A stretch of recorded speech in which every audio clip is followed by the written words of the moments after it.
amenorrea primaria, que es cuando nunca ha menstruado. O sea, la joven que ya le pasó la época de su desarrollo puberal y aún no menstrua.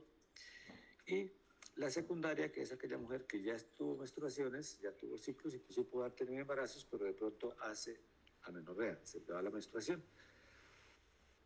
En la época reproductiva, ¿no? En la edad reproductiva, obviamente.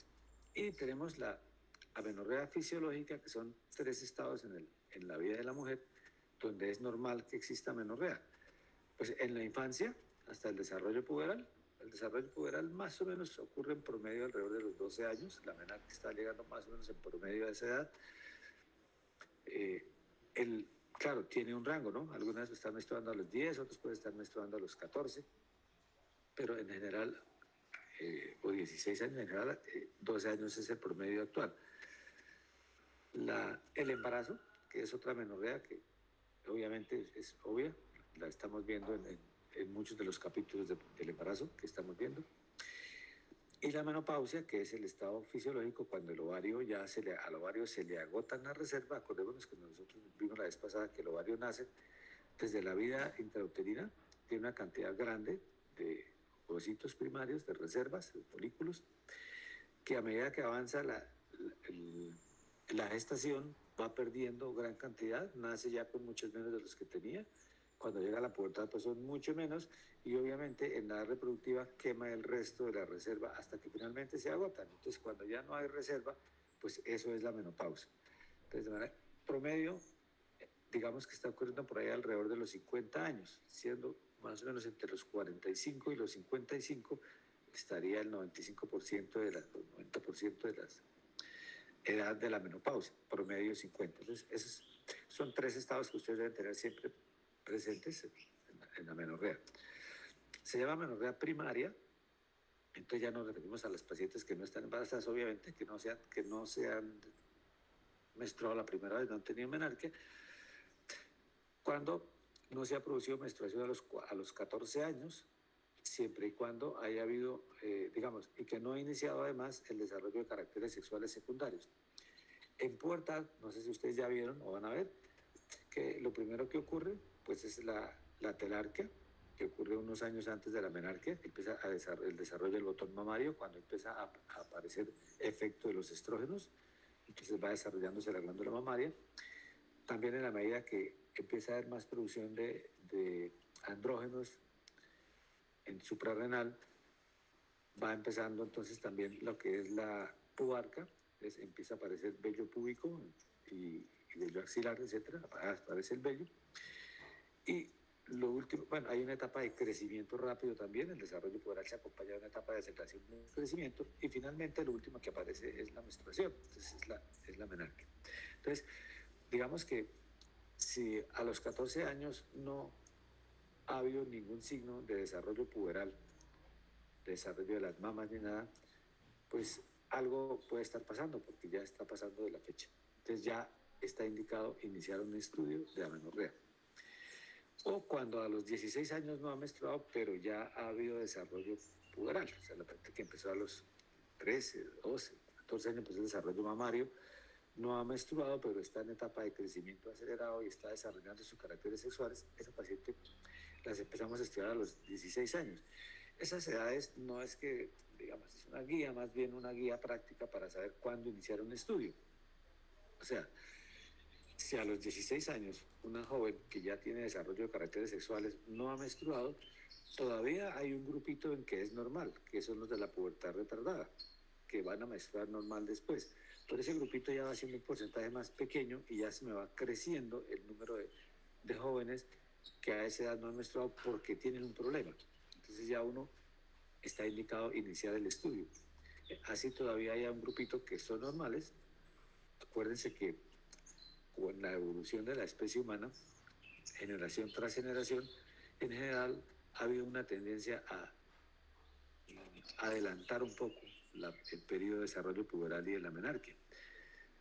Cuando nosotros estudiábamos, hablábamos de 16 años con desarrollo, sin desarrollo de caracteres sexuales secundarios y 18 años para iniciar el estudio en las pacientes que ya tenían desarrollo de caracteres sexuales pero no se han embarazado, porque en esa época el promedio de la menarquia no era a los 12 años, sino a los 14 o 15. A medida que va avanzando el tiempo y las generaciones, se ha ido bajando un poquito la edad de inicio de desarrollo puberal y de inicio de la menstruación. Entonces son definiciones que ustedes van a tener en cuenta. Siempre acuérdense que un retardo menstrual, primera posibilidad de la paciente de edad reproductiva, descartar un embarazo. Y luego ya pensamos en las otras causas de amenorrea. En la amenorrea secundaria, pues estaría lo de embarazo o las otras causas. Es cuando la paciente ya ha menstruado y de pronto se le va la menstruación. Entonces, si está en edad reproductiva, cualquier amenorrea, pues hay que descartar un embarazo. Y ya consideramos amenorrea como tal para iniciar un estudio de causas de amenorrea cuando ha faltado la menstruación por un periodo de 3 ciclos menstruales o 3 meses. Entonces, la paciente que tiene ciclos de 28 a 30 y que pasan 3 meses y no menstrua, ya la consideramos una amenorrea secundaria. Digamos que son guías para saber más o menos cuándo iniciar un esquema de estudio. Una paciente que puede tener un retardo de 45 días o de 2 meses, es más probable que de pronto esté en anovulación o en otra causa y no necesariamente esté dentro de lo que cataloga como amenorrea.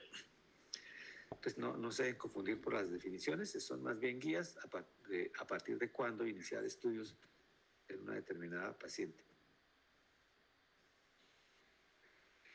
Entonces, obviamente, para investigar la posible causa de una paciente que tenga amenorrea, pues nos vamos otra vez a recordarles cuáles son los niveles que están controlando la parte endocrinológica en la mujer y sobre todo el ciclo menstrual. Entonces hablamos otra vez del nivel 1, que es útero y tracto de salida, endometrio y tracto de salida. Nivel 2, que es el ovario, que es el que comanda el ciclo menstrual, pero que él, para que el ciclo sea normal, primero debe estar normal él como ovario en sus enzimas, y segundo, las otras cosas deben estar normales para que él pueda hacer el comando del ciclo. El nivel 3, la hipófisis, y el nivel 4, el hipotálamo y el sistema nervioso central. Y fuera de ese eje directo, algunos sistemas que intervienen, como el tiroides, la suprarrenal y la grasa corporal, que ya lo habíamos visto cuando hablábamos de anovulación, que juegan también un papel importante en este sistema reproductivo de la mujer. Entonces, para entender un poquito la amenorrea, vamos a ir en detalle mirando cuáles son las causas en cada nivel que pueden producir amenorrea. Primero miramos eso, cuáles son los síndromes, cómo se diagnostican, cómo se tratan, y al final de la charla haremos un esquema general de cómo enfocar a una paciente con amenorrea, cuando ya tengamos los conocimientos de qué cosas pueden estar fallando. Entonces, las alteraciones del nivel 1, que es tracto de salida y útero, o endometrio y tracto de salida, tenemos algunas causas que son adquiridas y otras que son congénitas. Dentro de las causas adquiridas tenemos el síndrome de Asherman, ya los vamos a ver ahorita en qué consiste. Tenemos la tuberculosis endometrial, que puede destruir el endometrio y entonces hacer que no responda a las hormonas del ovario. La estenosis cervical, por algunos procedimientos o por inflamaciones a nivel del cuello uterino, que se obstruye el orificio cervical y entonces la menstruación se produce pero no tiene por dónde salir. Y obviamente la histerectomía, ¿no? Pues obviamente, ciertamente ha tenido histerectomía por alguna razón, pues obviamente va a estar en la amenorrea. Dentro de las congénitas tenemos el síndrome de himen imperforado, que lo vamos a ver, la agenesia uterina o síndrome de Rokitansky, también lo vamos a ver, la agenesia del cervix, los tabiques vaginales, que son también congénitos como causas principales. Serían las causas más frecuentes de alteración del nivel 1. Y vamos a mencionar algunas de ellas. Entonces, himen imperforado. Pues el himen imperforado pues, es una patología en la cual por alguna razón no permanece abierto el himen como debe ser normal en el desarrollo embriológico, pero lo demás está normal, lo demás del eje en hipotálamo, hipófisis, ovario está normal. Entonces la paciente hace su desarrollo puberal, empieza a sangrar en un momento hace su menarquia, pero esto no es visible porque como la sangre no tiene por dónde salir, se va acumulando. Y se va acumulando inicialmente en vagina, que tiene una capacidad grande de aceptar, de recibir ahí líquidos. Luego puede ser también en un hematometra, retenerse en cavidad uterina e inclusive hacer un poquito de menstruación retrógrada mayor a la normal y predisponer a algunas patologías como endometriosis peritoneal. Realmente las síntomas pues es la falta de menstruación, pero una joven que se ha desarrollado bien sus caracteres sexuales secundarios puede referir dolor pélvico porque a veces con el tiempo puede haber sensación de masa o dolor pélvico o te refiere a algún dolor en la época en que debía menstruar. Bueno, ahí no sabemos cuándo debía menstruar porque no ha empezado, ¿no? Realmente no hay una ciclicidad para decir externa, simplemente dolor pélvico. Les insistía desarrollo de caracteres sexuales normales y pues al examen físico pues se va a ver que el himen no está perforado, al contrario, está un poquito abombado y violáceo, generalmente se ve un poquito abombado y violáceo, y eso pues hace el diagnóstico. Entonces, ojo, para el diagnóstico muy importante la historia clínica, el enfoque, siempre que una paciente con amenorrea primaria vamos a mirar su talla, porque vamos a ver algunos síndromes que tienen características especiales, que tenga un buen desarrollo de mamas, que tenga caracteres sexuales secundarios normales, un vello púbico normal, y en el examen físico, así no ha tenido, pues, obviamente no ha tenido relaciones, pues que no se nos pase de pronto hacer un examen físico, porque ahí en el examen está el diagnóstico. De pronto, algunas veces se ha hecho el diagnóstico por imágenes. Nos ha tocado a todos ver pacientes que de pronto se les pasó. Entonces le hicieron imágenes, una ecografía abdominal, una masa pélvica, quística, taco, resonancia. Entonces de pronto el radiólogo dice, oiga, ya eso es un hematocolpo, hay una colisión en la vagina. Y yo, sorpresa, entonces miramos y tenía un himen imperforado que se nos había pasado. Entonces sí puede haber imágenes, pero es muy importante el examen físico en estos casos. Y el tratamiento, pues es sencillo, se hace generalmente una incisión en rombo, aquí en el himen más o menos, una incisión en rombo, en cirugía, entonces queda permeable el himen, se le facilita el tener relaciones sexuales después y el que la menstruación salga. Hemos drenado hasta 1,5 litros de sangre de un hematocolpo, de una colección de vaginas. Uno hace el drenaje, inmediatamente drena toda esa cantidad de sangre retenida ahí. Sangre que en ese momento pues es negra, porque es sangre que ha estado ahí bastante tiempo, negruzca. A estos pacientes simplemente ahí termina el tratamiento, solamente una pequeña recomendación. Esa alteración se asocia con frecuencia a alteraciones de la vía urinaria. Entonces, ausencia de un sistema colector o diferentes cosas que es importante que la paciente sepa que tiene esa alteración para que cuide lo que le quede, el otro riñón o lo que sea. Entonces, una orografía excretora es importante hacerle a estos pacientes y también una placa de columna porque se ha asociado también con alteraciones de columna, espinas bífidas, por ejemplo. Entonces, las tratamos, las diagnosticamos con el examen físico y de historia, ocasionalmente imágenes cuando se nos ha pasado a hacer una buena historia y un buen examen. El tratamiento es muy sencillo, es drenaje, apertura del himen y como precaución que no se olvide evaluar la vía urinaria y la columna. La siguiente patología adquirida es el síndrome de Asherman. El síndrome de Asherman es un síndrome en el cual el endometrio, la cavidad endometrial es reemplazada por fibrosis, por tejido fibrótico. Entonces ya no queda endometrio funcional. O sea, pierde la capacidad de responder a los estímulos de los estrógenos y de la progesterona que produce el ovario. Entonces, pues vamos a tener como parte de la clínica pues una menorrea secundaria, que ya menstruaron y que de pronto dejan de menstruar.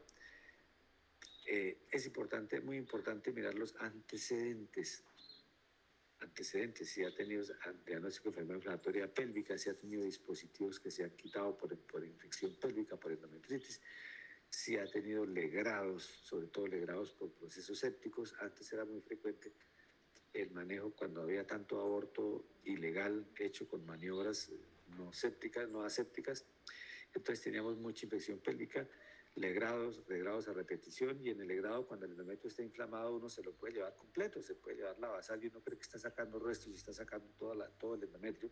Entonces después en la recuperación la cavidad se cicatriza, se llena de fibrosis y no queda un endometrio funcional. Entonces la historia clínica para eso es importante. Los antecedentes, el examen físico que va a ser normal, usted hace un examen físico y no detecta ninguna alteración. Inclusive si está en la época preovulatoria, usted va a ver moco cervical abundante y filante. Los ciclos, pues si usted hace exámenes para ver si ovula o no, progesterona, pues van a ser ciclos ovulatorios. O sea, es un examen completamente normal, pero juegan mucho los antecedentes. Y si no hay un antecedente muy claro, pues el diagnóstico de la alteración del órgano terminal, cuando no hemos encontrado la causa, se diagnostica porque si usted le da una, una combinación durante un ciclo de un mes de estimular el endometrio con estrógenos durante unos 24 a 28 días, complementado al final con progestágeno, progesterona o medroxiprogesterona, y no menstrua, quiere decir que hay un problema del nivel 1. Ya más adelante en el esquema de manejo vamos a llegar a esa prueba diagnóstica. Pero de todas formas, toda mujer que tenga un endometrio, esté en la edad que esté niña, edad reproductiva o menopausia, si yo le doy un ciclo con estrógenos, le preparo el endometrio con estrógenos y al final hay un progestágeno, todas me van a hacer un sangrado por deprivación si el nivel 1 está correcto. O sea, si tienen endometrio y si no hay obstrucción a la salida. Y la confirmación del diagnóstico de que se trata de un Asherman, pues entonces va a ser pronto por una histerosalpingografía o una histeroscopia. Cada vez más gana terreno la histeroscopia, pero la histerosalpingografía todavía tiene vigencia, una radiografía. La habíamos visto cuando hablábamos la vamos a ver cuando damos infertilidad como parte del estudio de la infertilidad femenina. De todas formas, aquí les tengo arriba lo que se vería en una histeroscopia. Entonces, el esquema de cómo está lleno de adherencias y usted va entrando y realmente no puede entrar y lo que va a ver es una serie de adherencias que usted las puede ir liberando a medida que va avanzando con el histeroscopio para poder ver la cavidad. Y en la histerosalpingografía, en el centro les tengo una imagen típica de una cavidad uterina normal, inclusive se ve la salida, la parte proximal de las trompas.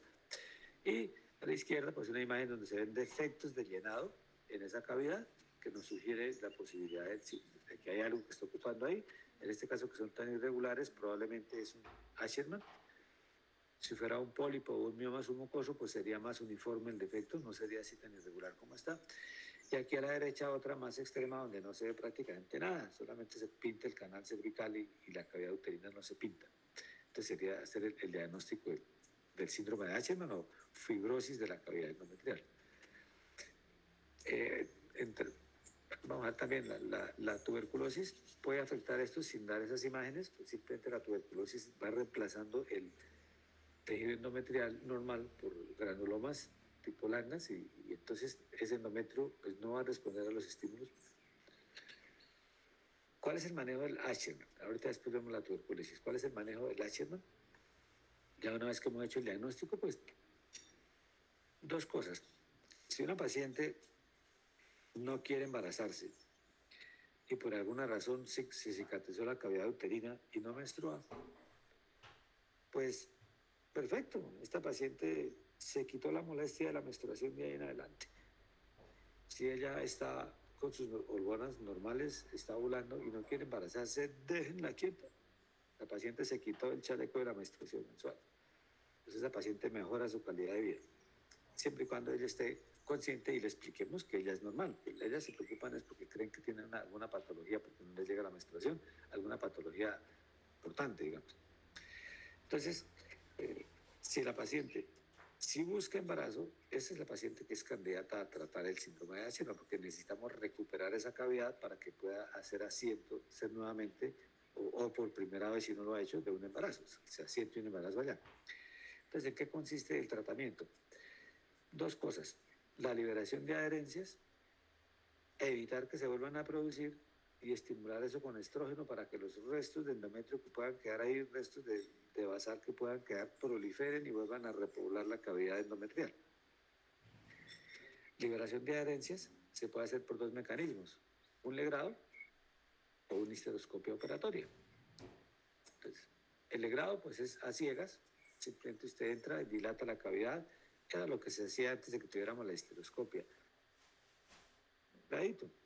Entonces, fíjate, el legrado puede ser la causa y viene siendo parte del tratamiento. Me parece una contradicción, pero así es.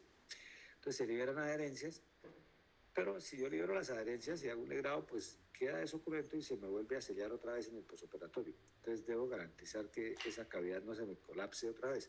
Entonces, realmente se coloca un dispositivo intrauterino finalizando el legrado. Se coloca un dispositivo intrauterino para que las paredes no se adosen.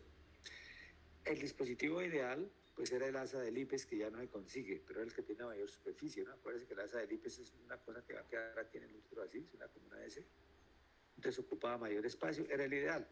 Pues ahora tocará una T de cobre, porque no tenemos asa de Lipes, se coloca una T de cobre, terminando el grado, y luego posteriormente vamos a estimular con estrógenos ese endometrio para ver si se repobla nuevamente la cavidad. Entonces, ahí la dosis de estrógeno se le va por un tiempo largo, ciclos de 28 a 30 días de estrógeno, y en los últimos 10 días le agregamos un progestágeno, sea progesterona natural micronizada, sea medroxiprogesterona o hidroxiprogesterona, cualquiera de esos progestágenos dados al final, para que empiece a descamarse ese endometrio, y le hacemos unos 3 o 4 ciclos hasta que la paciente ya esté menstruando normal, y entonces ya la dejamos quieta y le quitamos el dispositivo, porque acuérdense que esa paciente le hicimos eso porque está buscando el embarazo. La paciente que no quiere embarazarse, ¿para qué va a buscar menstruación? Si todo está normal y no tiene menstruación, pues la paciente tiene mejor calidad de vida, o sea, no va a tener las molestias del periodo menstrual, que para la mayoría de las personas puede tener inconvenientes. Entonces, eso es más o menos respecto al síndrome de Ashton. Acuérdense siempre a mirar antecedentes, y si no hay antecedentes, pues al final pues vamos a ver, por el esquema de manejo que les vamos a dar, vamos a saber cuándo una alteración está a nivel de nivel 1, o sea, de útero y tracto de salida, y entonces miraremos ahí qué se nos pasó y te daremos el diagnóstico correcto.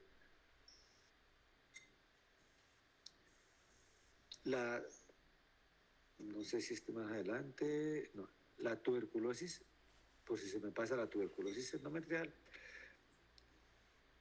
pues ¿cómo se diagnostica? Pues probablemente con una biopsia de endometrio.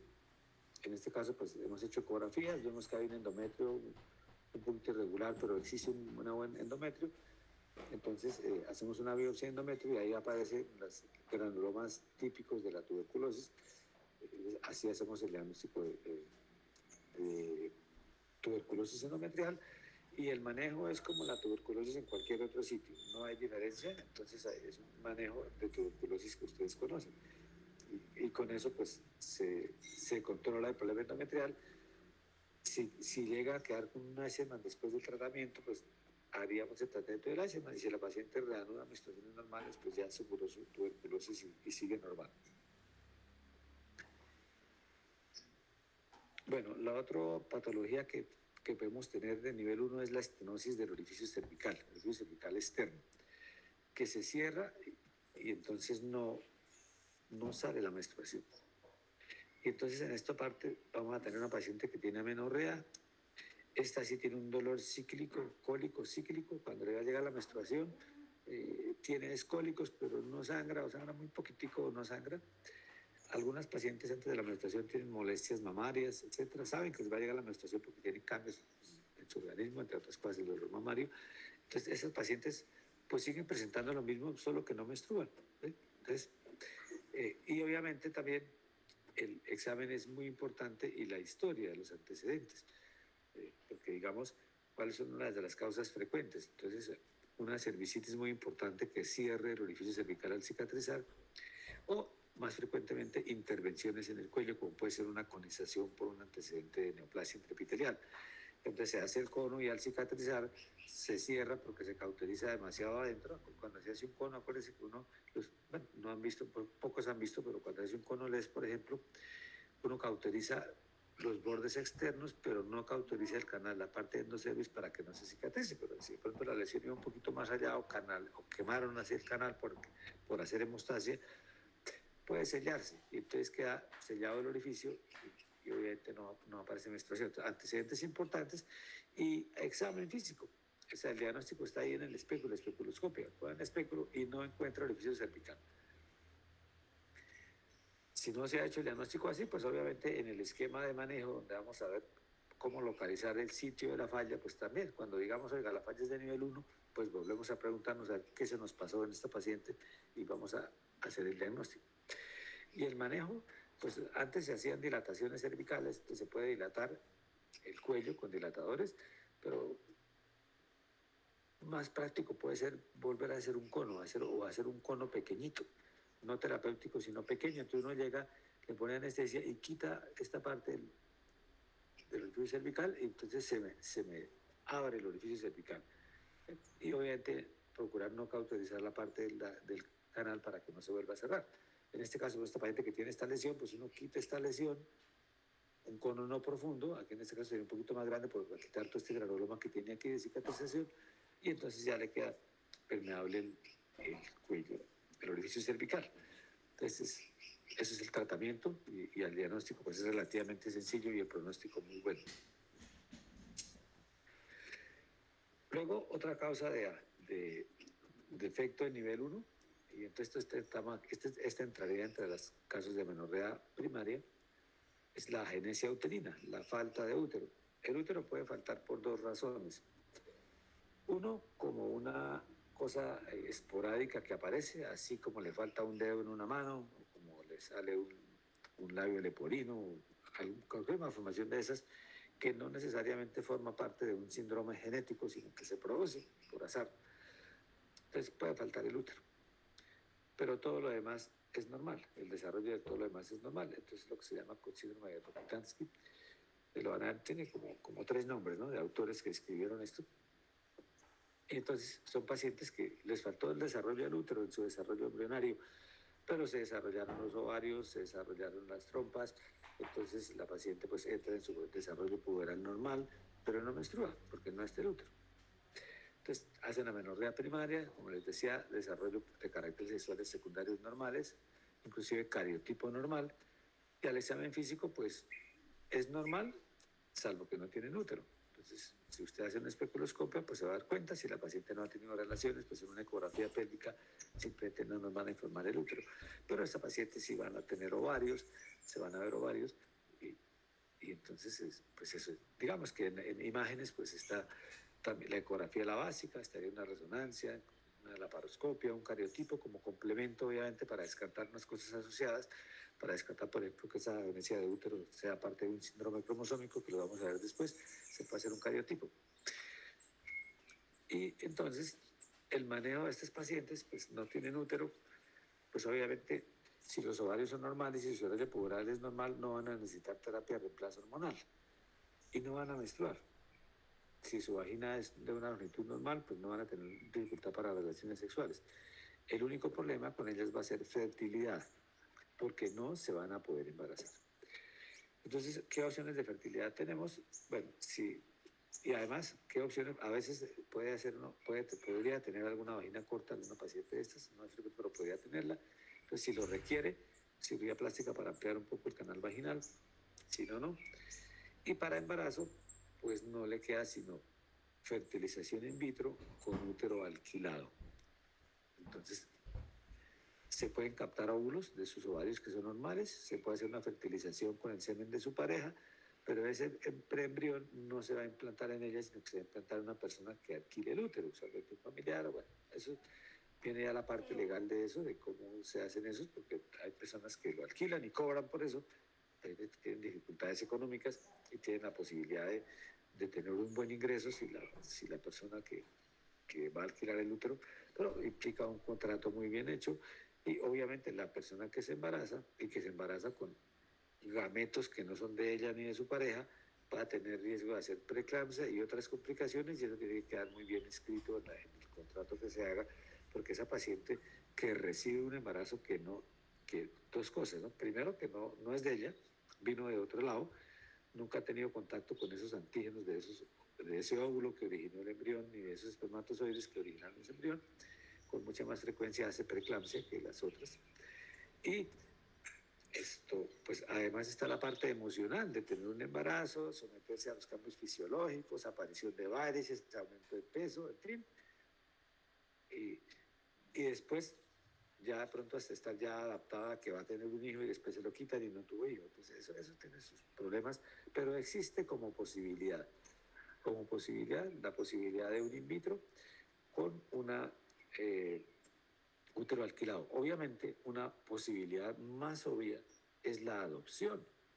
Entonces, si esa paciente tiene su pareja, sus relaciones sexuales normales, pero le falta la parte de la maternidad y la crianza de hijos, quieren llenar ese espacio la pareja, pueden adoptar y le ayudan a solucionar el problema a muchas personas que no tienen hogares y que podrían beneficiarse mucho de esto, es beneficio mutuo. Entonces, primera opción, adopción, pero como la gente a veces pues busca, eh, digamos, cuando uno no tiene algo, empieza a buscar tenerlo de alguna forma y sí se preocupa, ¿no? Cuando tiene en exceso, no lo valora, y cuando le falta, entonces quiere tenerlo así, tenga que hacer cosas locas. Entonces, pues existe la posibilidad de fertilización in vitro y útero alquilado con todos los problemas que eso tiene. Obviamente, cuando hay una ausencia de útero, tenemos que descartar otras malformaciones, ¿no? Malformaciones uretrales, lo mismo, y de columna, igual que con el himen imperforado. Estas malformaciones que aparecen en el tracto genital inferior suelen a veces acompañarse de malformaciones renales y de columna. Entonces a este le hacemos el mismo esquema, descartamos que no tenga problemas de la vía urinaria y que no tenga problemas de columna. Eso más o menos nos resume las alteraciones más frecuentes de nivel 1, que era útero y tracto de salida. Ahora vamos a pasar a las alteraciones del nivel 2, que serían alteraciones del ovario. Entonces, en el ovario vamos a tener, pues primero, cuando la falla es del mismo ovario, digamos, en cuanto a la función, que no, digamos, no está funcionalmente, no está el ambiente óptimo para que haya desarrollo folicular normal y ovulación. Entonces hablamos de lo típico, ya lo vimos, el ovario poliquístico o ovario androgénico, donde hay un poquito más de andrógenos que de estrógenos, y eso altera un poquito, lleva a los folículos a la atresia, hace la cantidad de folículos que se van acumulando ahí, que producen un poco más de andrógenos de lo normal, y bueno, ya eso lo vimos en la clase de anovulación. Estaría también la falla ovárica prematura, que es cuando el ovario dejó de funcionar antes de tiempo. Y eso tiene dos componentes, la menopausia precoz y el ovario resistente. La menopausia precoz es cuando se agotan los folículos antes de tiempo. Acuérdense que los folículos se vienen perdiendo desde la época,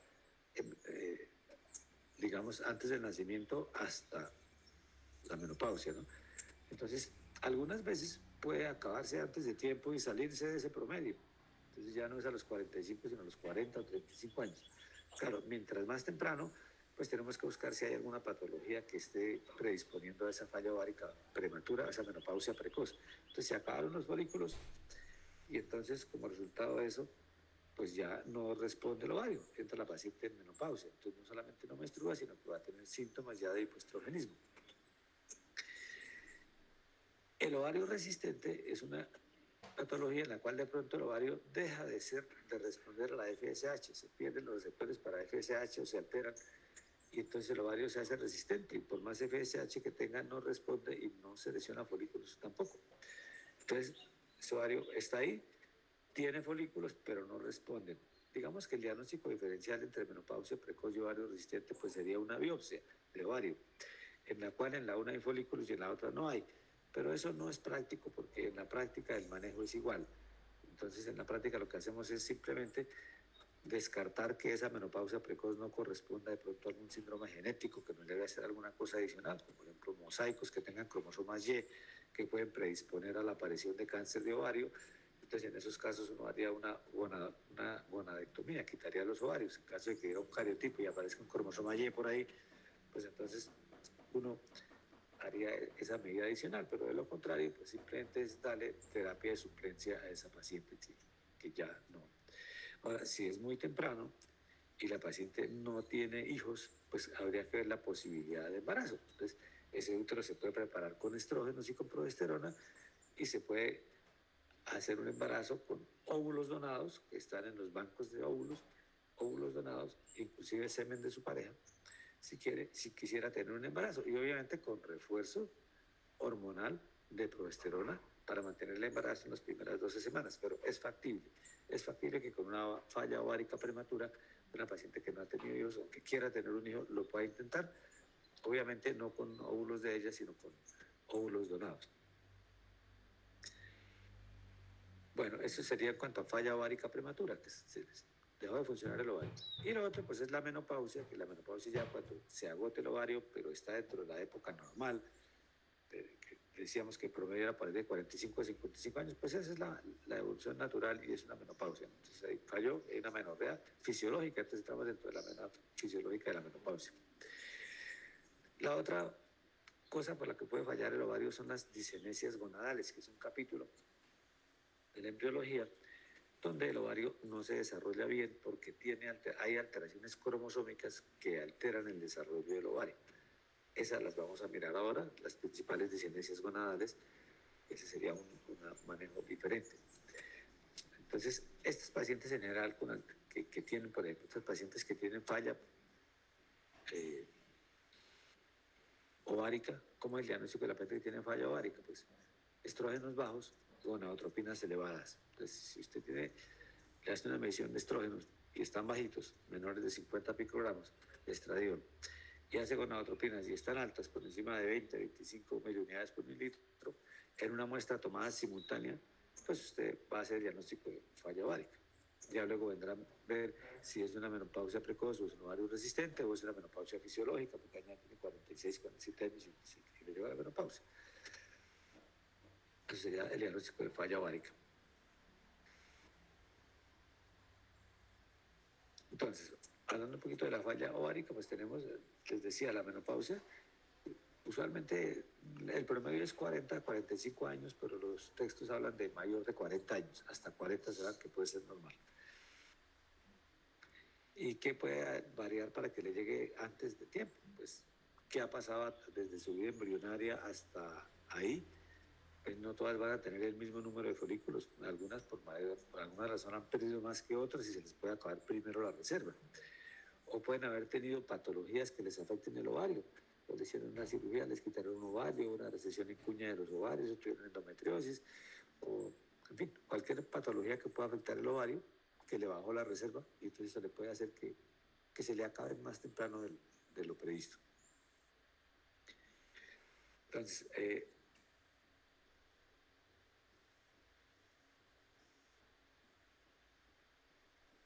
ya habíamos hablado de que la falla ovárica prematura se puede dividir en menopausia precoz o ovario resistente, que la violencia sería por medio de biopsia ovárica, pero que en la práctica no se usa.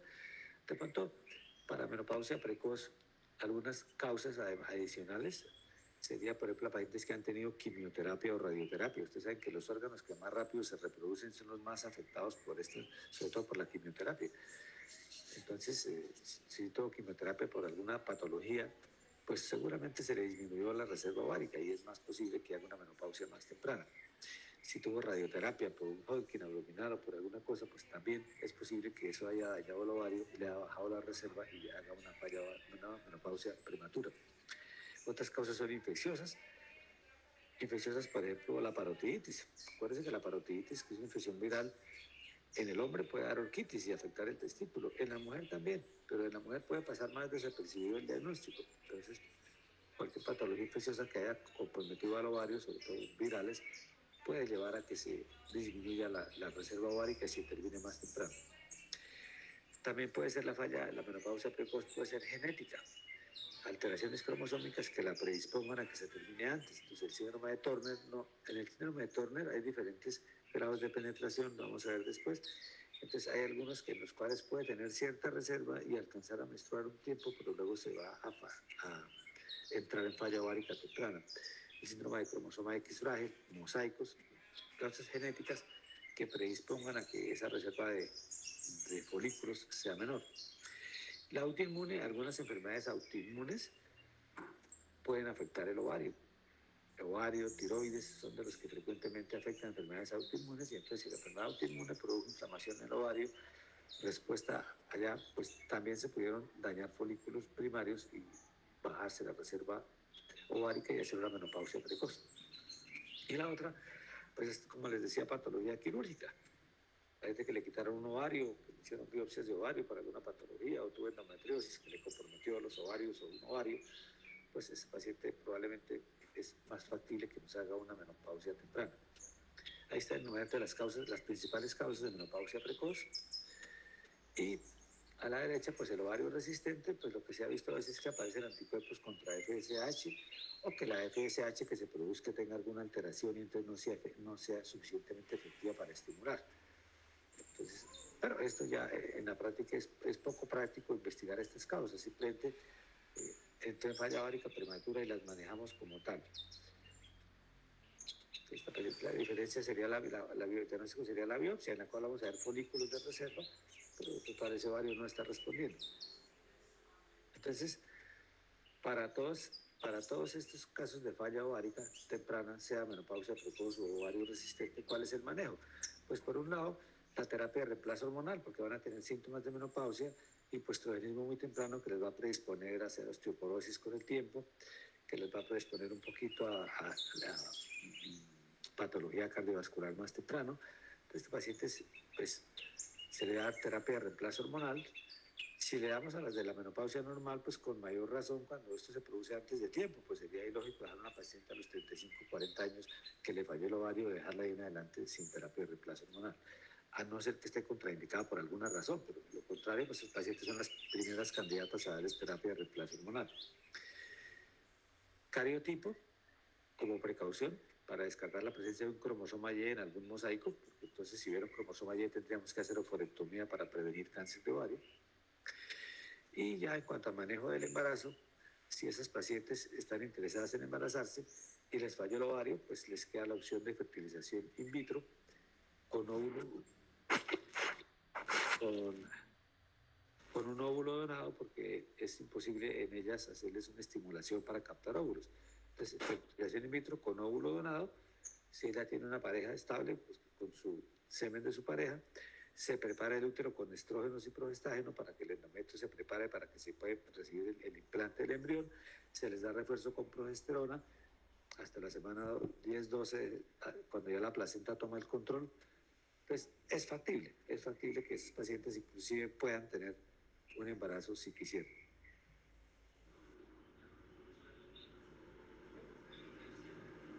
Por allá abrieron un micrófono, no sé, bueno, miren a ver, a veces hay interferencia.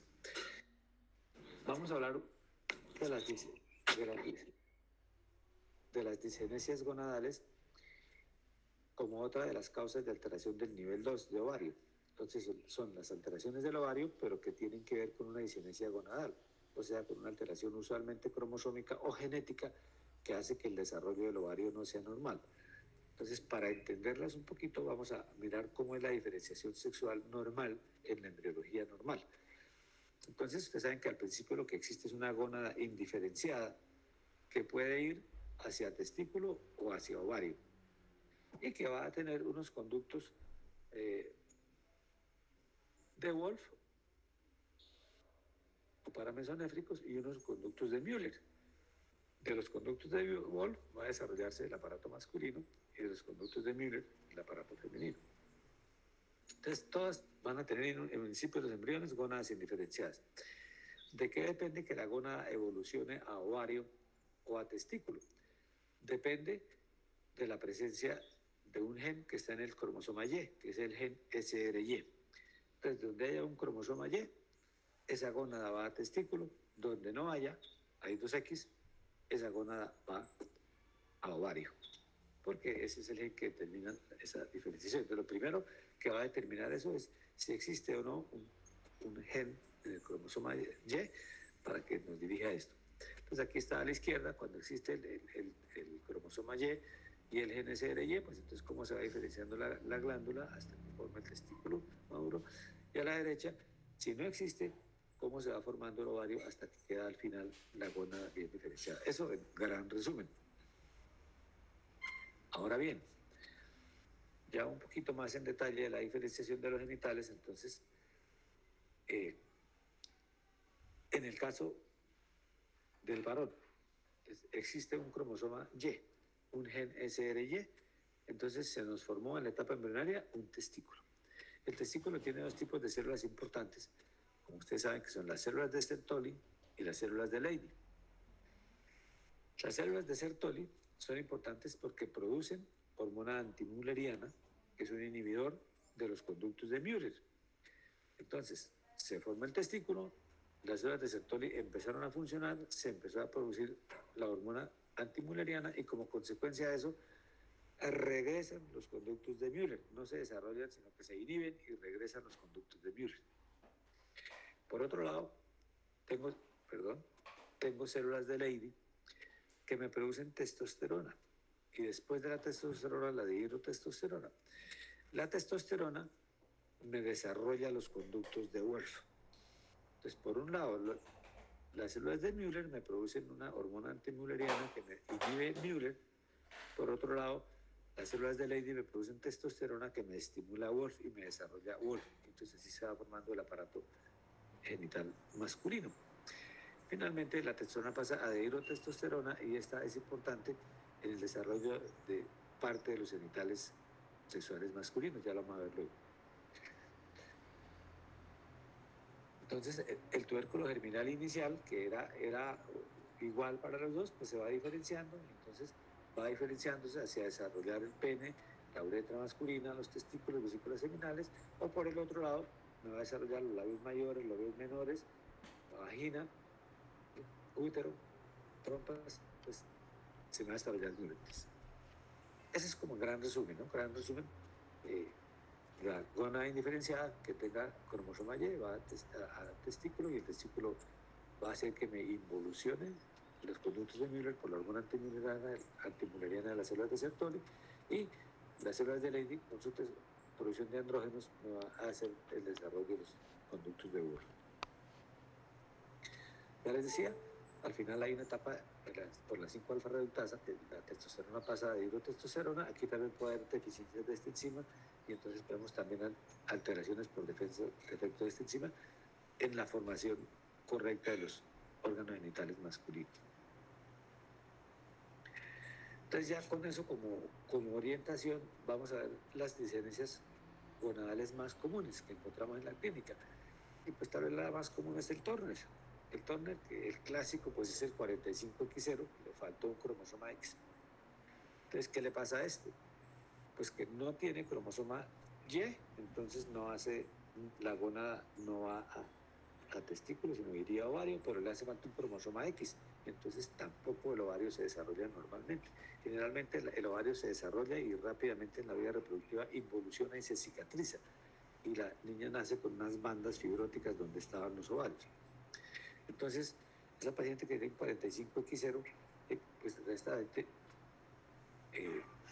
pues no desarrolla ni Wolff ni Müller en forma correcta, porque Müller lo desarrolla, lo puede desarrollar en parte, la mayoría no lo desarrolla, y pues no va a tener reserva de folículos, porque no nace ya, cuando nació ha perdido la reserva de los folículos.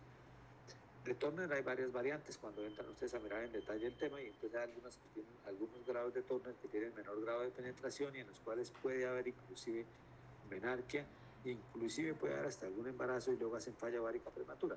Son excepciones, son formas diferentes del Turner, pero la mayoría del Turner clásico, la niña nace sin reserva ovárica.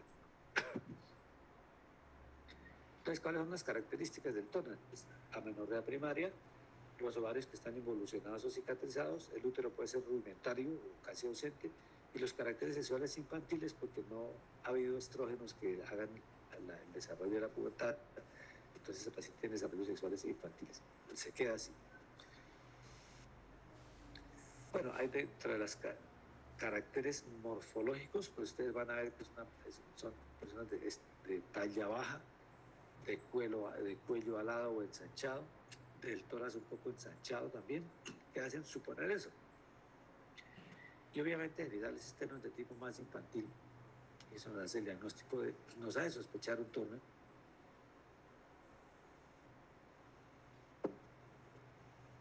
Entonces, diagnóstico, bueno, ¿cómo lo confirmamos el diagnóstico? Pues tenemos la sospecha clínica por el examen, todo lo demás, y obviamente pues el cariotipo nos va a dar el diagnóstico. ¿Y cuál es el tratamiento para el Turner? Pues terapia con estrógeno para desarrollar caracteres sexuales secundarios, para mantener el fenotipo, pero en cuanto a fertilidad, pues sí estamos fritos, porque generalmente no tiene útero, no tiene ovarios que funcionen, entonces ni hay óvulos para sacar y alquilar útero en otra paciente, ni hay útero para recibir óvulos donados o un embrión de otra paciente, entonces pues no va a tener fertilidad. La terapia es terapia de reemplazo hormonal con estrógeno.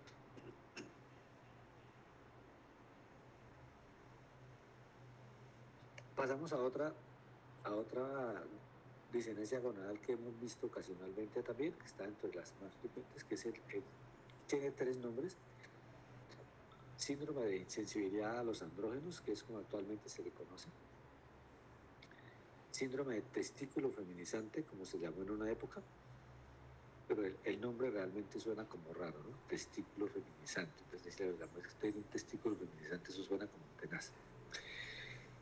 Y el otro es la disgenesia gonadal 46XY. Esos tres nombres, en esos tres nombres los van a encontrar en las revisiones, en los textos. Estas pacientes lo que tienen es una mutación de un gen ligado al cromosoma X, que les produce un daño en los receptores para andrógenos. Entonces no tienen receptores para andrógenos funcionales. Entonces, si no tienen receptores para andrógenos, pues los andrógenos no actúan aunque se produzcan. Entonces, acuérdense que en el desarrollo embrionario decíamos que el testículo hacía dos funciones. En células de Sertoli me inhibe Müller y las células de Leydig me producen testosterona y luego de hidrotestosterona más adelante. Entonces, eso me desarrolla Wolf y me da caracteres sexuales masculinos. Estos pacientes tienen testículos, tienen producción de células de Sertoli suficientes, entonces involuciona Müller, no se me desarrolla Müller, no se me desarrollan los caracteres sexuales femeninos, internos, por lo menos, internos. Pero, como no tiene receptores para andrógenos, no se me desarrolla Wolf. Entonces no aparece el pene, no aparece el escroto, no aparecen las estructuras. Y entonces, el síndrome de insensibilidad a los andrógenos es un varón con fenotipo de mujer y que tiene pues una ambigüedad en sus genitales. Entonces, estos pacientes, cuando llegan a la pubertad, acuérdense que dijimos que la grasa actúa como metabolizador de andrógenos y puede producir estrógenos, entre otros estrona, que es el principal producto de la grasa como productor de estrógenos, el metabolismo de los andrógenos. Como tienen testículos y producen testosterona en gran cantidad, pues cuando llega la pubertad, pues viene el desarrollo puberal y entonces pues la época, el testículo empieza a producir testosterona a montones. Y esa testosterona que está muy aumentada, pues la grasa la va a pasar a estrógenos, especialmente estrona, y esto me alcanza a desarrollar los caracteres sexuales desde el punto de vista de desarrollo mamario. Entonces, estas pacientes llegan a la pubertad y hacen desarrollo mamario adecuado. Logran una talla normal, no son talla baja. Esa parte está bien. Perdón que tengo aquí un insistente. Y entonces estas pacientes lo que no hacen es la pubarquia, porque no tienen receptores para andrógenos, entonces no les aparece vello púbico o es muy escaso vello púbico y axilar, y ahí está la clave del diagnóstico. Entonces, resumiéndoles, entonces esta disgenesia gonadal 46XY o síndrome de insensibilidad a los andrógenos son varones con cariotipo 46XY. ¿Me están oyendo o son ustedes los que están llamando aquí al celular? Sí, doctor, sí le escuchamos. Ok, entonces algún otro por allá que está muy... Entonces, son varones con cariotipo 46XY, pero que por una mutación de un gen del cromosoma X tienen daño en los receptores para andrógenos. Entonces, como no tienen andrógenos, no desarrollan Wolf, pero como tienen Sertoli, inhiben Müller. Entonces, fenotípicamente son femeninos, pero ya en genitales internos les falta el útero, la vagina es muy corta, entonces estos pacientes, las trompas no se desarrollan, y entonces lo que vamos a ver es, bueno, y los testículos generalmente no descienden, con frecuencia están en hernias inguinales o en abdomen. Es otra característica que a veces los testículos se quedan arriba, no descienden. Entonces usted la mira de esa vena, tiene un genotipo masculino, fenotipo femenino, pero tiene ausencia de vello, tiene talla normal, ausencia de útero y trompas, vagina corta, desarrollo mamario normal en la pubertad.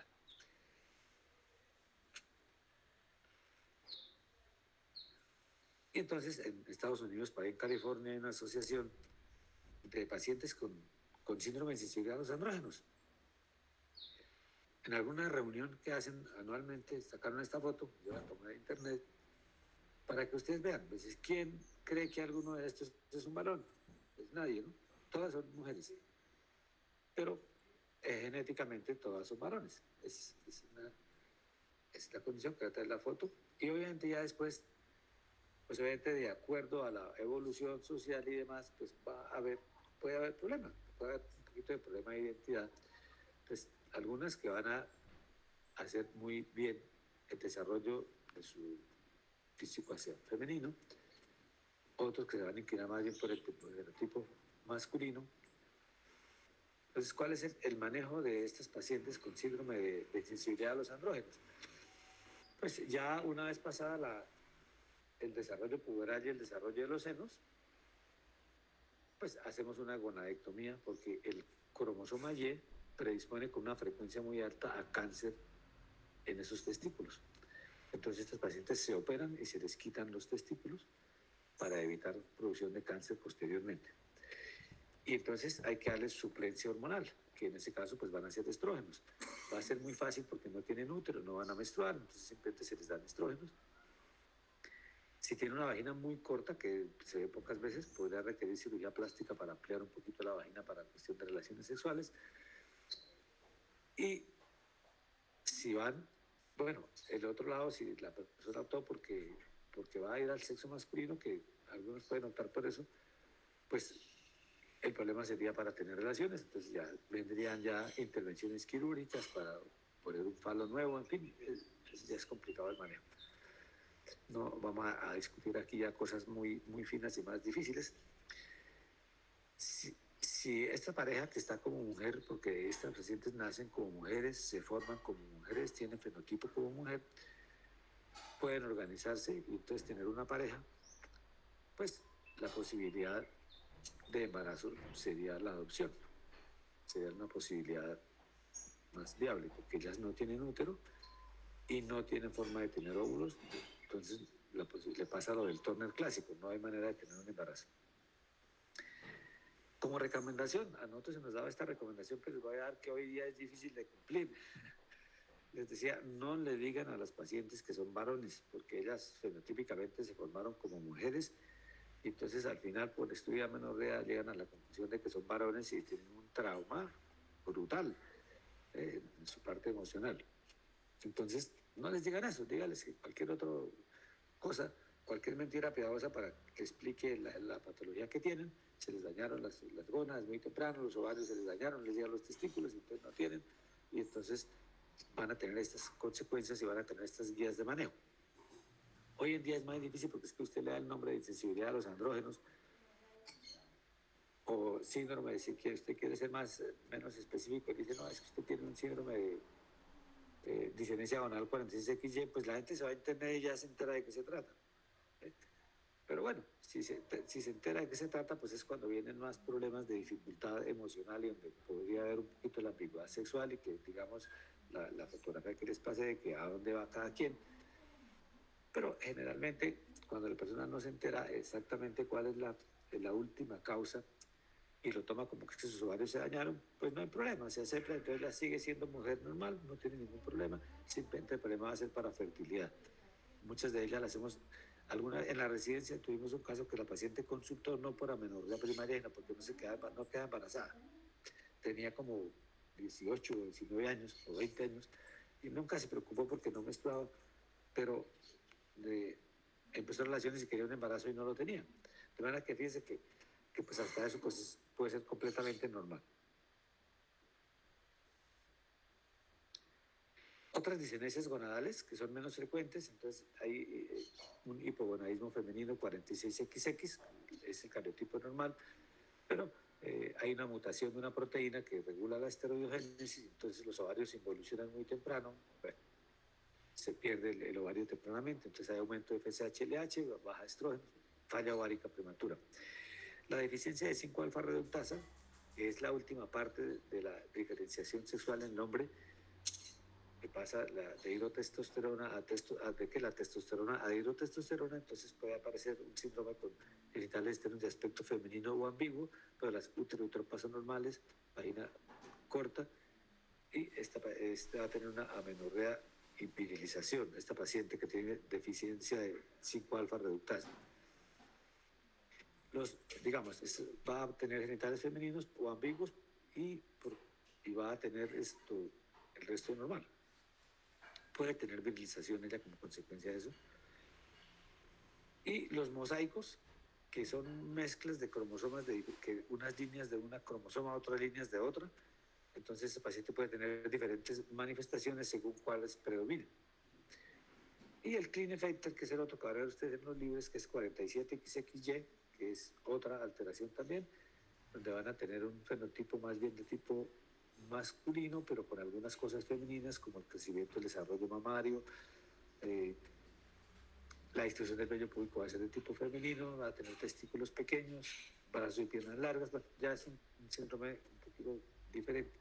Pero que ustedes que estas alteraciones cromosómicas van a producir diferentes fenotipos, diferentes implicaciones, y obviamente están dentro del diagnóstico diferencial cuando estamos hablando de pacientes con amenorrea.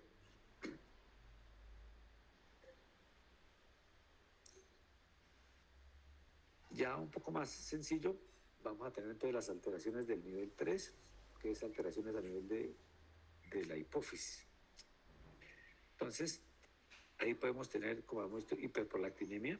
La hiperprolactinemia puede ser simplemente que aumento prolactina o puede ser que tenga un adenoma que la produce, un adenoma hipoficiario. Podemos tener un síndrome de Sheehan, un síndrome de tibia turca vacía, tumores como craniofaringioma o traumas. Y entonces el diagnóstico pues va a ser midiendo prolactina y a través de imágenes de la silla turca, llámese un TAC de silla turca o llámese una resonancia. Pero miremos algunas cosas de eso. De lo más común es la hiperprolactinemia a nivel de alteración de hipófisis, con o sin adenoma. Entonces, prolactina, y si la prolactina está alta, pues una imagen de silla turca, sea un TAC o una resonancia, para mirar si hay adenomas o no hay adenomas. Pero hay otras patologías que vamos a mencionarlas. El síndrome de Sheehan.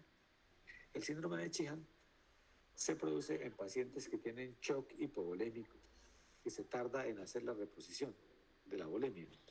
Y entonces pueden hacer una necrosis de la adenohipófisis. Entonces, estos pacientes pues, después van a tener dificultades para producir FSH y LH y prolactina.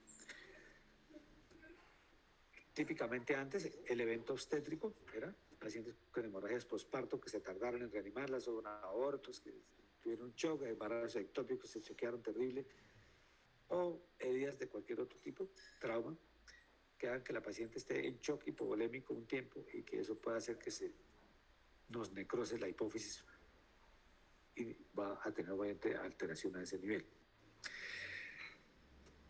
Va a haber el antecedente, y si no hay el antecedente, pues al final vamos a mirar por el esquema diagnóstico que les va a dar después, pues cómo vamos a decir que la alteración es a nivel de hipófisis.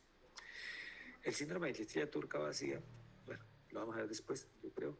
El craniofaringioma son tumores que aparecen ahí en el cráneo y que por expansión, acuérdense que aquí hay un sistema muy interesante, ¿no? A nivel de hipófisis, es que en el hipotálamo hay unas neuronas que son las que producen GNRH, son neuronas que producen hormonas, y ellas liberan su producto aquí en el sistema porta hipoficiario. Y a través del sistema porta hipoficiario viene la GNRH a estimular la adenohipófisis. Entonces, cualquier patología que nos altere este sistema porta nos puede producir. En ese sentido, los craniofaringiomas pueden decir, llega un momento en que comprometen la hipófisis o dañan esta circulación, que entonces interfieren con la adecuada estimulación del hipotálamo, de la hipófisis por el hipotálamo. El trauma también, y en trauma, cualquier tipo de trauma que me pueda lesionar la hipófisis, y les menciono aquí el trauma que no parece tan grave a veces de las frenadas bruscas. Usted frena brusco, no lleva un cinturón de seguridad y entonces viene el latigazo y tiene una lesión a nivel cervical. Entonces, se ha descrito que después de ese tipo de traumas puede haber alteraciones aquí por lesión de este tallo hipoficiario que interfiera con esta función.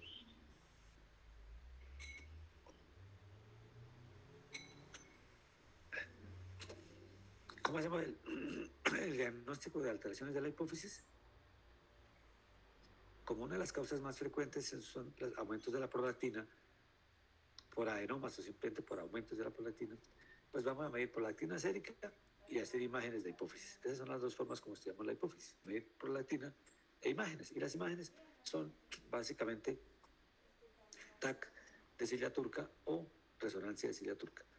Claro, también podemos medir hormonas en algunos casos, medir FSH, medir LH. Si tengo un Chihan, por ejemplo, en que se me glucosó la hipófisis, puedo tener alteraciones de las otras hormonas de ahí. Entonces yo voy a medir FSH, LH, STH y voy a mirar, porque puede que necesite reemplazo hormonal no solamente de la parte estrogénica, sino también de la parte adrenal o de la parte del tiroides. Les decía que los adenomas hipofisiarios son frecuentes, el más frecuente es los productores de prolactina que se llaman prolactinomas. Frecuentemente me dan prolactina por encima de 100 nanogramos por mililitro, el valor normal es hasta 20. Entonces, son prolactinas altas y en el TAC o resonancia, pues vamos a ver, aquí tengo una imagen donde tenemos una silla turca, digamos, una hipófisis normal, más o menos, silla turca, y aquí está la hipófisis. Esto sería, por ejemplo, un tumor hipofisiario. Miren cómo se agranda la hipófisis comparado con la otra. Entonces, eso nos va a ser el diagnóstico de tumores o adenomas a ese nivel. Los hay productores de GNRH que me darían acromegalia, los hay productores de ACTH que me darían Cushing, y los hay productores de TSH que me darían hipertiroidismo, pero usualmente estas las diagnostica más el pediatra o el endocrinólogo o el internista. Nosotros diagnosticamos más los prolactinomas porque son los más comunes y porque pues, no tienen otras alteraciones que las harían consultar como la acromegalia o el Cushing, el síndrome de franco hipertiroidismo. Simplemente es la alteración, es subalteración menstrual. Por eso lo diagnosticamos más nosotros. Si yo ya tengo diagnosticado un adenoma o un microadenoma, cualquiera de los dos, llamamos microadenoma cuando mide menos de 1 centímetro y macroadenoma cuando es más de eso. Obviamente cuando crecen bastante estos tumores no solamente me van a dar manifestaciones de alteración del eje hipotálamo, hipófisis, ovario, sino que también me pueden producir ya por compresión del quiasma óptico alteraciones visuales, cefalea, porque me empieza a afectar la presión ya por ocupación de espacio. O sea, son otros síntomas que pueden presentar. Si yo ya sé que es, si ya tengo elevada la prolactina y tengo la imagen, pues, ¿qué le voy a dar?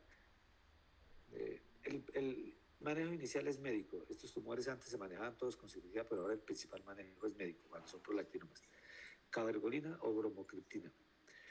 Eso me baja el nivel de prolactina y eso me va haciendo que el tumor se me disminuya de tamaño y hasta se desaparezca. Bromocriptina viene en tabletas de 2.5 miligramos y la dosis está entre 2.5 y 7.5. Da bastantes efectos secundarios, de mareo, de vómito y otras cosas. Entonces, a veces empieza la dosis con media tabletica, que si la tolera bien, y en la noche, y si la tolera bien, sube una tableta, y si necesita más dosis, pues a 2 tabletas. Eso con bromocriptina. Pero está la cabergolina, que es un poco más efectiva que la bromocriptina y que da menos efectos secundarios. Entonces sería la primera elección. Y además la toma es más fácil, porque es una toma semanal. Vienen tabletas de 0,5 miligramos y la dosis usualmente está entre 0,5 y 1, mientras se controla el problema. Cuando ya se ha controlado el problema, ya ha tenido unos meses en que está normal, pues uno puede bajar la dosis, entonces puede brindar la dosis hasta media tableta cada semana y luego ya la suspenden. Entonces, ese es el manejo de los adenomas hipofisiarios. Cuando son prolactinomas, pues el manejo es eso. Ahora, si yo tengo hiperprolactinemia sin adenoma, el problema es lo mismo.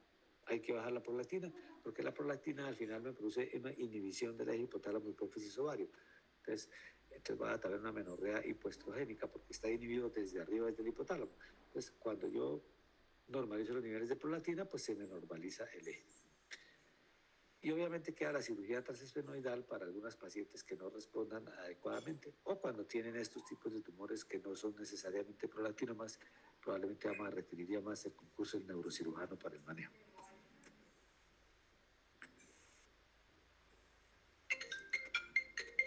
Perdón un momentico, contesto esto y no me enloquece.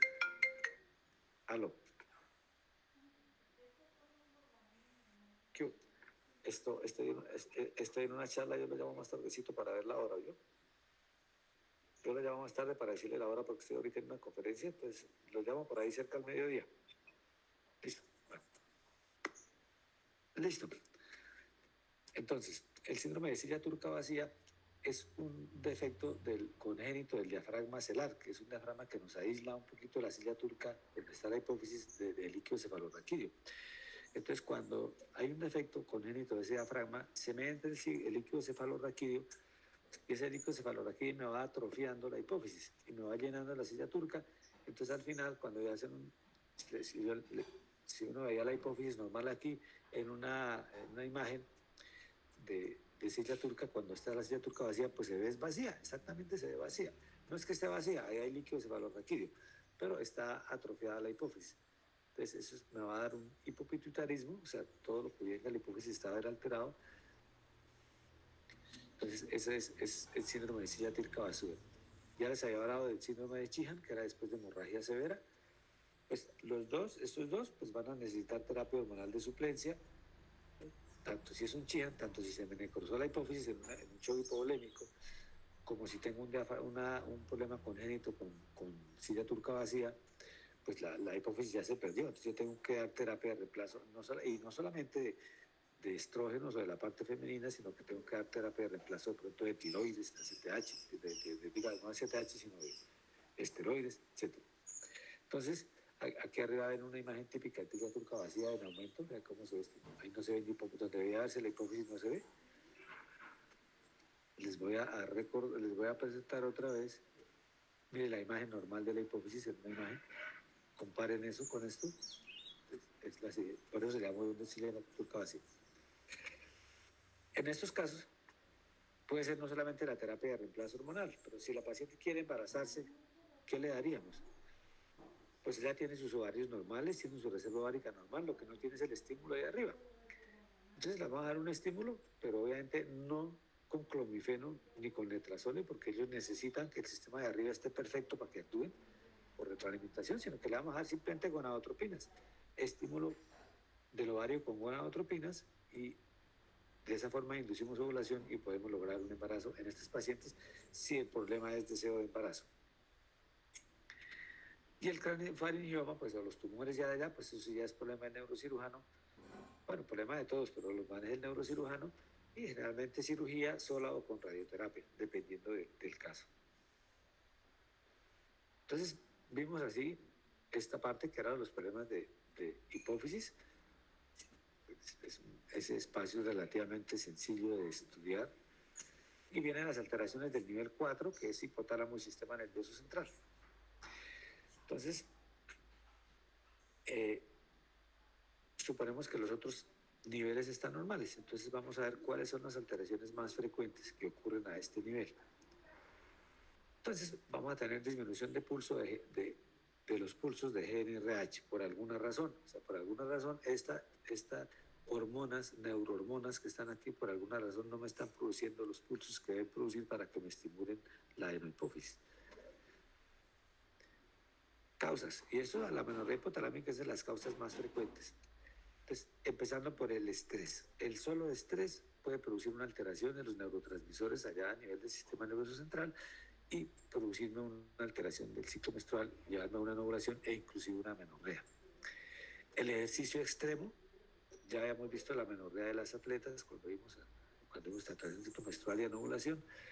Por ejercicio extremo, hay exceso de betendorfinas y otras sustancias a ese nivel que me alteran la retroalimentación, entonces la paciente puede simplemente dejar de ovular y luego entrar en amenorrea.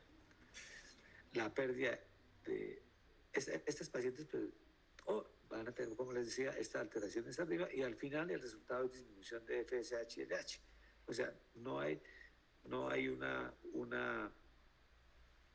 un estímulo adecuado de GNRH, porque se me disminuyen los pulsos de GNRH arriba. La pérdida de peso extremo, la bulimia o la anorexia nerviosa. Entonces, una pérdida de peso extremo que también me es incompatible con que funcione adecuadamente la retroalimentación. Entonces, o el tratamiento previo con hormonales, sobre todo hormonales de depósito, anticonceptivos de depósito, inyecciones mensuales o sobre todo las trimestrales, la hidroxiprogesterona que dan de 150 miligramos. Estos pacientes que han tenido hormonas, tratamiento con hormonas, puede que al suspenderlas el eje no arranque y entonces entren en amenorrea. Todas estas tienen en común que la disminución de pulsos de GNRH están disminuidos y al final FSH y LH pues no están en la proporción adecuada para estimular la hipófisis. Existe otra causa de disminución de pulsos de GNRH, que este es un síndrome congénito, que es el síndrome de Kalman, en la cual hay ausencia congénita de las neuronas del hipotálamo que me producen el GNRH. Por alguna razón no se formaron esas hormonas, esas neuronas, y entonces no hay quien me produzca GNRH. Y se llama la distrofia olfatoria genital o síndrome de Kalman, porque es que ahí el centro olfatorio y el centro de producción de GNRH son muy cercanos, entonces casi siempre hay alteración simultánea. Entonces estas pacientes tienen amenorrea primaria porque nunca se estimuló el eje, no producen GNRH, no tienen neuronas que la produzcan, pero además tienen alterado su sistema olfatorio, tienen dificultad para captar algunos olores. Y en ese pequeño detalle está el diagnóstico de este síndrome.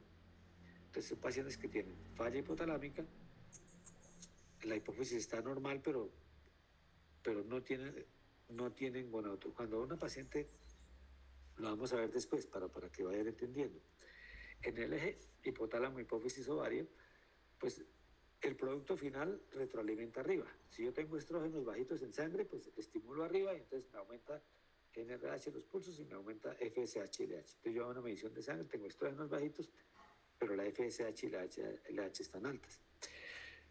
Pero si yo tengo estrógenos bajos y la FSH y LH están normales o disminuidas, quiere decir que me está fallando la retroalimentación arriba. O tengo un problema de hipófisis o tengo un problema de hipotálamo.